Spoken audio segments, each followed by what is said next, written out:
Hey guys, and happy solstice or Merry Christmas, whichever way you want to use your language to celebrate this beautiful time of the year. I every year make videos about Christmas, and tomorrow I'm going to make a very in-depth video about is Christmas pagan? Because so many people have asked me about it, and it's going to explain the full in-depth explanation of Christmas time and Jesus Christ and the pagan aspect and the astrological aspect. And I do this often, actually. Every Christmas I do it, but I think it's important because every year I also get people who say thank you, so I'll be doing that. But today I want to talk about, just quickly, what is Christmas to us? And this has been kind of triggered by a very wonderful and beautiful young lady called Trinity-Sue-Bailie from South Africa. Now, Trinity-Sue-Bailie is only 11 years old, and she made a video the other day, and I wasn't aware that she was watching us. I wasn't aware you were watching us, Trinity, on YouTube until yesterday when I saw this video that you'd made on the 15th of December. And you made it in response to the video I made about the children and saying that we were struggling to have Christmas. Now, since then, we've had an amazing response, and we have raised, I think, nearly £5,000 for Christmas, which is amazing. It'll bring much needed supplies and Christmas cheer to children and elderly, including the children who we are guardian of as well, because we were struggling with all the bills just as families do. So Trinity-Sue-Bailie lives in South Africa, so I know she's seen firsthand the troubles that the continent of Africa face when it comes to children and homelessness and all of those problems, and she mentions that in the video. Now, the important thing in this video as well, which I'll put in shortly, so stay with me to watch that video of Trinity-Sue, because it's a very powerful and very moving video. I want to show you something that is important for me. What is Christmas about? Now, all of us have this wonderful feeling at Christmas, and I know that the reason in the West we have this joyous feeling at Christmas is we begin. It's not about the commercialism in my family, it's the fact that we're listening to the family are listening to beautiful songs at this time of year that other times of year they traditionally wouldn't, and we're singing about hope and joy and peace and the angels and God and salvation, and it's beautiful. It's so beautiful to have that message going into the world at this time of year. But ultimately, in my mind and in my heart, Christmas has always been about expressing the higher qualities of ourselves. It's about celebrating the birth of the Christ child for some people, which is the salvation of humanity. The idea that you need a saviour, that you have to accept that the God outside of yourself will be your saviour.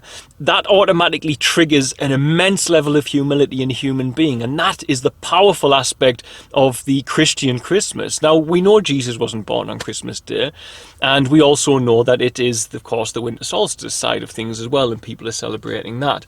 But I don't celebrate those things. That's not actually what I am celebrating. What I celebrate is, indeed, I do celebrate the idea of man having salvation from the Christ. I always celebrate that all the time, and I don't mind. I love the fact that we have that imagery at Christmas time. But ultimately, what I admire and love about it is sharing. Because I still have the belief that sharing is the solution for everything on the planet. The sharing of knowledge, the sharing of resources, the sharing of love, the sharing of comfort, the sharing of support.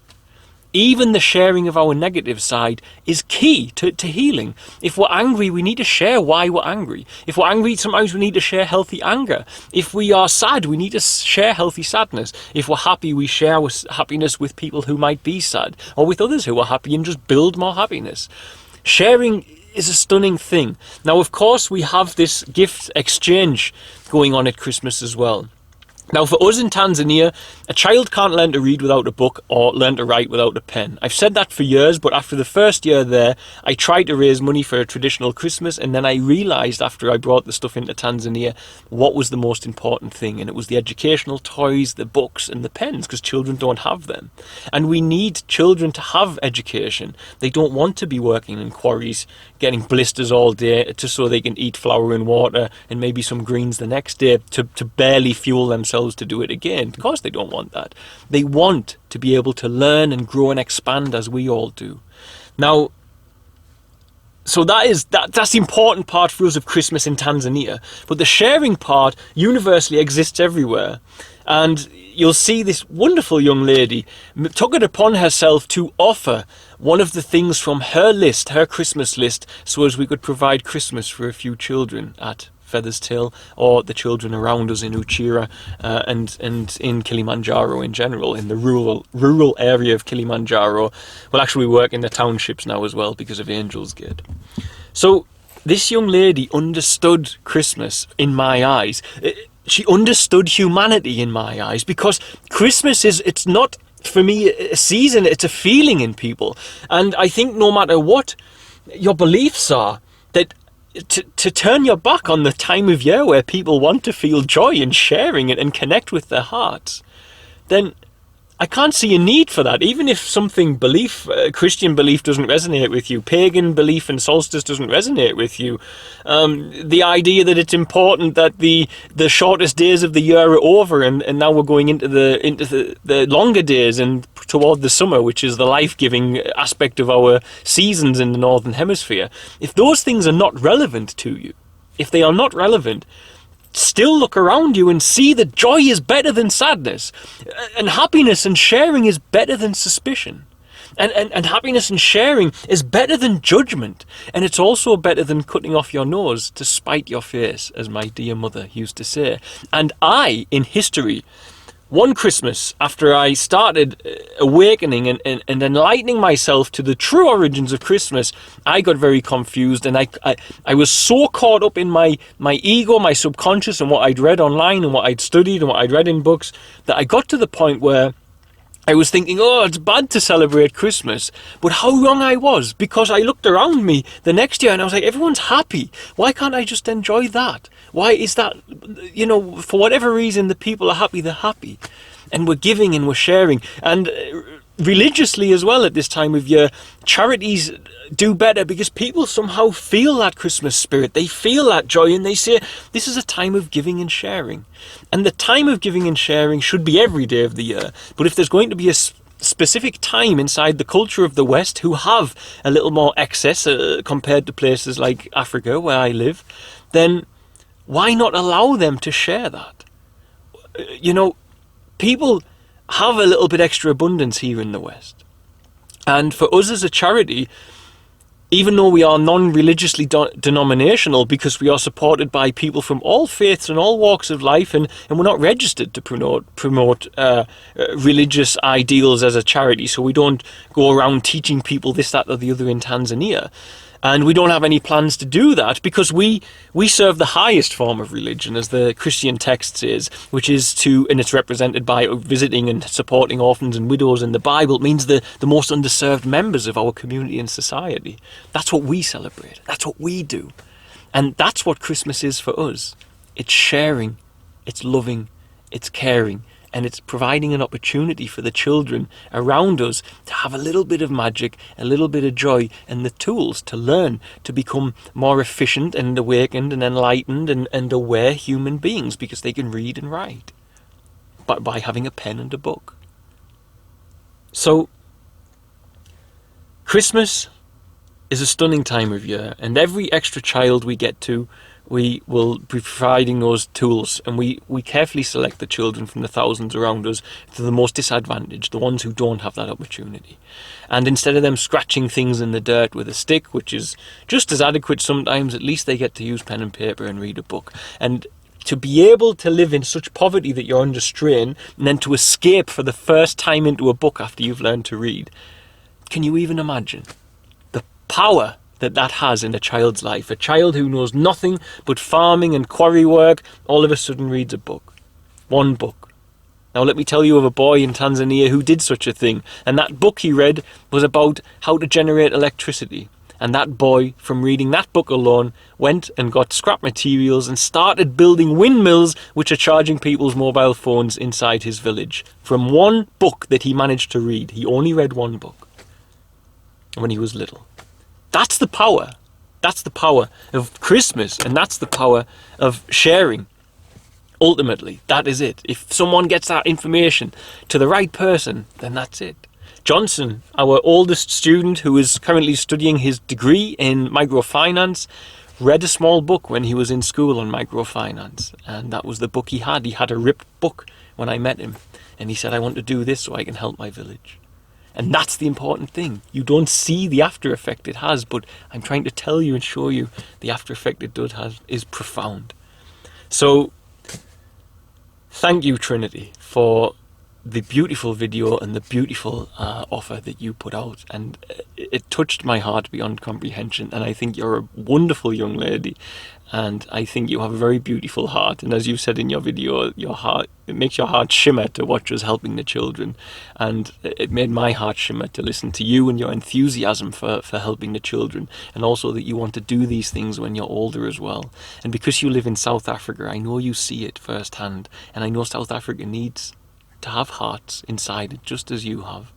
So you are one of the reasons why you are, sorry, not one of the reasons, you are one of the best expressions of what Christmas is about for me and for us at Share Tanzania. Because Christmas is simply, for us, about sharing something which is going to better the life of another.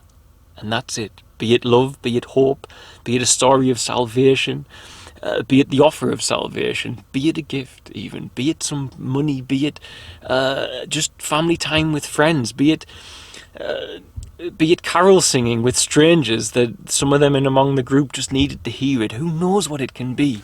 But as long as it brings us together into a community of love, then I have to say, long live Christmas. And it's never done anyone any bad in my eyes, except those who focus on the consumerist side of it. Because teaching your children about the consumerist side, it's not healthy unless you balance it with all of that other stuff I just spoke about. And I'm lucky because as a child I loved getting gifts, but my mother has an infectious way of enjoying giving. And my mother's infectious joy, and my father as well, but my mother more so, this infectious joy of giving she passed on to me. And I understood that there was more joy in making others happy than there was in trying to make myself happy with things. I mean, by that, material things. I'd rather give something to someone, even if it's just a hug at Christmas, than to have to keep receiving stuff to try and fill myself. Because I know my family, and if I really wanted to make all of them truly happy, I'd actually have to take stuff away from them at Christmas. But that's not what we do at Christmas. We share, don't we? So I don't have that option. But that is the truth of it. And consumerism is not necessarily the best part of Christmas at all. And for me, it's an irrelevant part of it. But the fact we have consumerism and this material abundance in the West, families then want to reach out to those who don't have it. And I think that's okay, you know. It's absolutely okay. Because at the end of the day, these are people who reach out in that way because they have empathy and they see they have a child themselves who is enjoying this magical, joyous time, and they know there's a child on the other side of the world who's never often even received a gift in all of their life and don't know the joy of such a thing. And I think if you see the video of all the children unwrapping the gifts with us, then you'll know the joy it brings to Tanzania. It's absolutely worth it. So thank you, Trinity, for inspiring me and motivating me and bringing me the Christmas spirit in the last 24 hours, because I've thought about you often as I went about my day and how touched I was. And there's young people and children done this as well in the past, and each one touches me wholeheartedly, and it always gives me great hope for the future that there are young people like yourself out there who are clearly set on making the world a much better place. So I love you all. We love you, Trinity, as well, especially for now, but I love everybody else as well. Merry Christmas. Keep an eye out for my next video coming tomorrow, and yeah, I think that's all for now. I might have to do a lot of recording in the car, by the way, because my parents have a small home and I'm staying there, and my son is in the bedroom where I would normally record videos at night sleeping. So what do I do?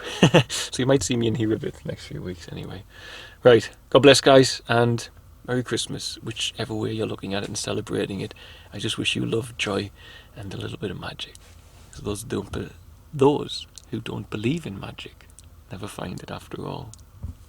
Bye. Hello, Johnson Julien. My name is Trinity-Sue-Bailie. I am currently 11 years old. I stay in a small town in South Africa. And I watch all your videos. I love them. So thank you for making them. You make my heart shimmer and shine. And I watched a video that made me very sad that you're not going to be doing Christmas for the little kids because of the money. So I was thinking perhaps I could take one of the presents out of my Christmas list and ask my mom to send you money out of that.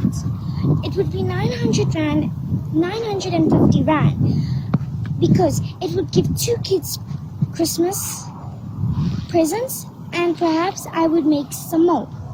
And I will be doing that with my birthday and my Christmas, and I will be trying my best to help you in every way, because what you do for kids is what I always want to do for kids, and I will try my best to do stuff like that, because the worst part is seeing homeless people and children mostly. You could always make them something one day. So thank you for everything you have done for us, Johnson Julien. Especially you have helped me through the darkest moments. And I know, like, darkest moments, I'm a kid, so why am I saying darkest moments? But yes, I have had dark moments, and thank you for that. And I've got a challenge for all the youngsters. Could you please take one day or all year for your Christmas to your birthday? Just donate. Instead of buying a birthday present or a birthday cake, you could at least give him like 300 rand. Or you could, for Christmas, instead of saying, okay, you want a iPhone X, you could say, Mom, please can I get 900 rand to donate? Because, like, there's so many kids without homes, and I also wanted a bolter shelter and stuff, and I'm going to try now my best whilst I'm still young to help out and help Johnson Julien. Thank you.